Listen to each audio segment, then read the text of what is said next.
The 17-year-old girl, Lisa Holm, seemingly vanished without a trace. Where did Lisa go?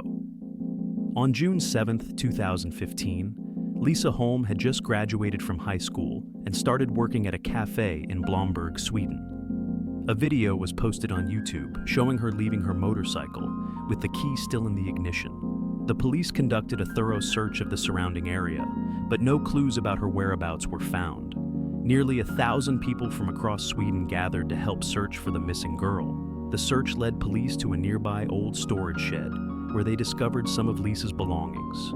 Authorities are now working to piece together the events surrounding this terrifying case. Let's take a closer look at this mystery. Lisa Holm was born on February 7, 1998, and grew up with her family in a small town in Sweden. Her mother, Lena Holm, described Lisa as a girl with a heart of gold. She was always caring for her friends and family, with many plans for the future awaiting her. Lisa was also ready to turn those dreams into reality. Having just graduated from high school, she landed a new job at a cafe in Blomberg, about a 45-minute drive from her home. This was just a summer job, and to help Lisa become more independent, her father bought her a motorcycle. At 17, Lisa was beginning the journey of discovering the world on her own. She and her father had spent 2 weeks commuting together between home and the cafe, with her father riding alongside her on the motorcycle to guide her and help her gain more confidence. On May 24, 2015, Lisa Holm uploaded a video to YouTube. The video was a simple countdown, starting from 1 minute and ending at 50 seconds. The video was only about 11 or 12 seconds long. By June 7, 2015, a Sunday, Lisa went to work on her own for the first time. She arrived safely at the cafe, and her shift went as usual, chatting with customers and colleagues. Overall, nothing seemed out of the ordinary that day. Lisa and her colleagues began closing up the cafe around 6 p.m. At 6:23 p.m., she texted her father, telling him she was about to head home. As an independent young woman, she had completed her first workday smoothly. Shortly after, Lisa called her father, but the call seemed to suddenly drop. He could still hear her colleagues chatting happily in the background, nothing suspicious. But that was the last time her father heard his daughter's voice. The drive from the cafe to Lisa's home usually took about 40 to 45 minutes, but by 7:30 p.m., she still hadn't arrived. Her parents tried calling her multiple times, but all the calls went straight to voicemail. Growing increasingly worried, her father decided to drive along Lisa's route, checking every ditch along the roadside in case she had been in an accident. However, there was no sign of her. When he arrived at the cafe and saw Lisa's motorcycle still there, he felt a moment of relief. But that relief quickly faded. Upon closer inspection, he realized that the key was still in the ignition. His sense of comfort was immediately replaced by mounting fear. Lisa wasn't careless enough to leave her bike like that. After searching around the cafe without finding her, Lisa's father immediately called the police. The authorities arrived promptly and began their initial investigation. When the police arrived at the cafe, they searched for any trace that could be linked to the missing girl. Those who knew Lisa understood that this wasn't a typical missing person case. It was likely a kidnapping. With the help of trained dogs, they searched the surrounding area, including an old storage shed across from the cafe, but found nothing. They went door to door, asking local residents for any information. The search continued through the night into June 8th, but all efforts proved fruitless. The next morning, the police issued a statement saying a young girl had gone missing. They decided not to release Lisa's name, keeping the details confidential, but they believed it would be enough to support the investigation. At the same time, the police discovered a chilling clue, a motorcycle glove found in the old storage shed across from the cafe. It was Lisa's glove. What was strange, however, was that the shed had been searched earlier without finding anything. The shed's owner explained that the glove had been discovered by workers who arrived early that morning. Unfortunately, the chain of custody for evidence wasn't maintained, making any forensic evidence from the glove useless. But its appearance changed the direction of the investigation. As a result, the investigation was upgraded. Authorities mobilized every available resource, including more police, a larger search team, and additional personnel. Officers set up a command center at a stadium near the cafe. After discovering traces of Lisa, the police found several items from her handbag a few hundred meters south, including a phone case, 2 old receipts, a used train ticket, and a broken phone screen.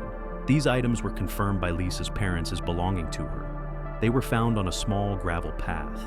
It would be hard for anyone unfamiliar with the area to find this path.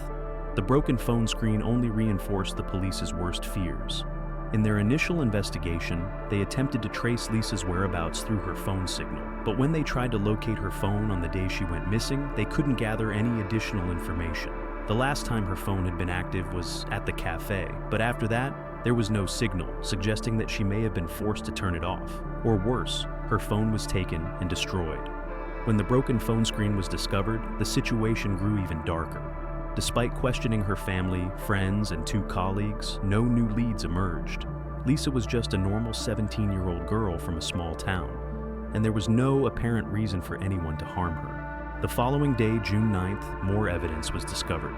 Lisa's driver's license and house keys were found, but she remained missing, with no sign of where she could be.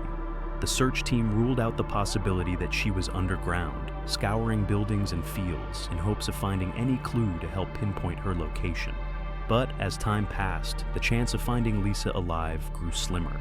After several days, both the police and her family decided to make her identity public.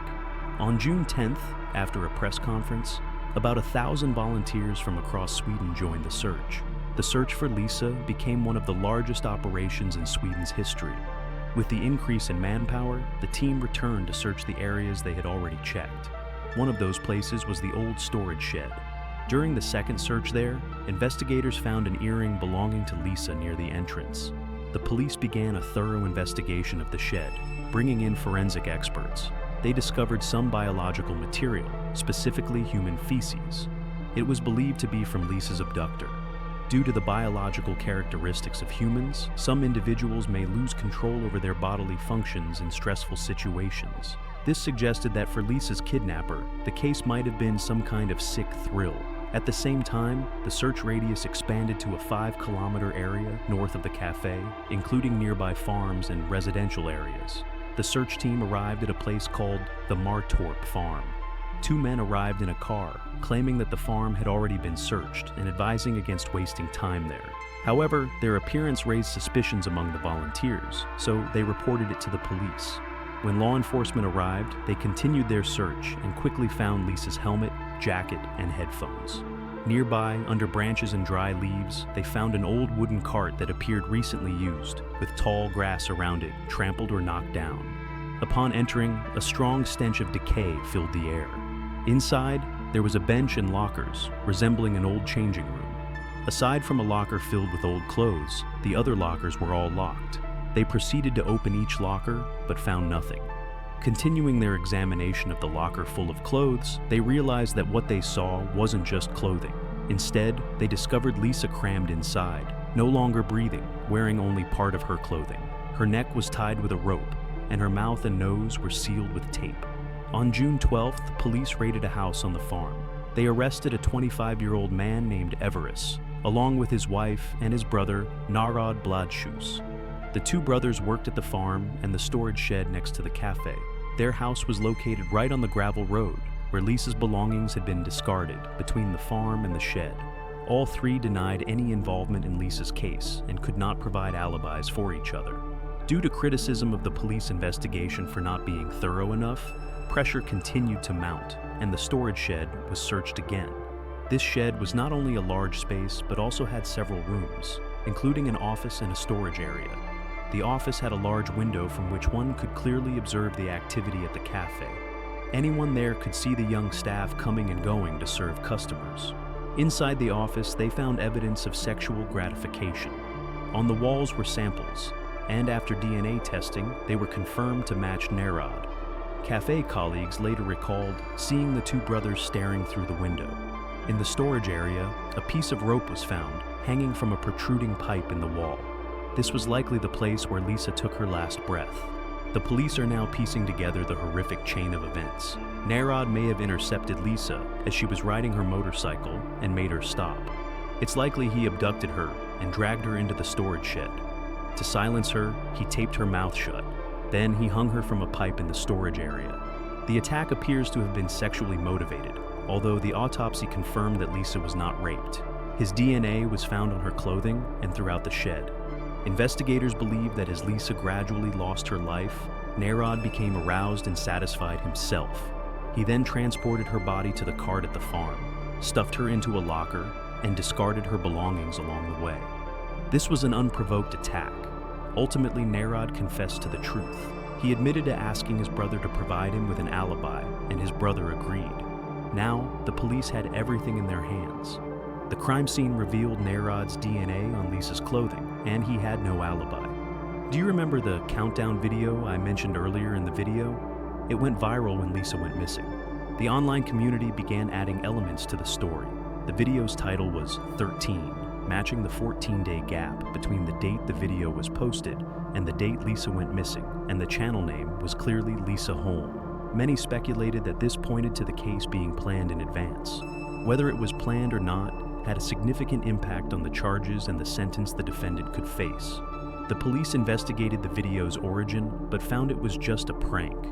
After Lisa went missing, the video's title was changed to 13, and the channel name was updated to Lisa Holm, further adding to the mystery. In November 2015, the case moved to the trial stage. The prosecutor argued that Nerod had kidnapped Lisa to commit the crime for his own satisfaction. When the police examined his computer, they found disturbing adult content. Hanging Lisa from the pipe in the storage area seemed to be a way for him to satisfy himself, attempting to recreate what he had seen on his computer. After achieving his goal, he tried to cover up his actions. With concrete evidence, it was hard to refute. But strangely, his defense attorney tried to blame his brother. They argued that since Nerod's DNA was not found in the cart, how did he transport the body?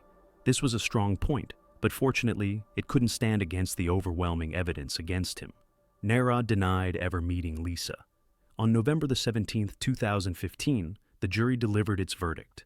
Nerod was convicted and sentenced to life in prison. The man who murdered Lisa would spend the rest of his life behind bars, but his life didn't last forever. On August 3, 2022, another inmate slit Nerod's throat in prison. He would no longer have the chance to harm anyone else.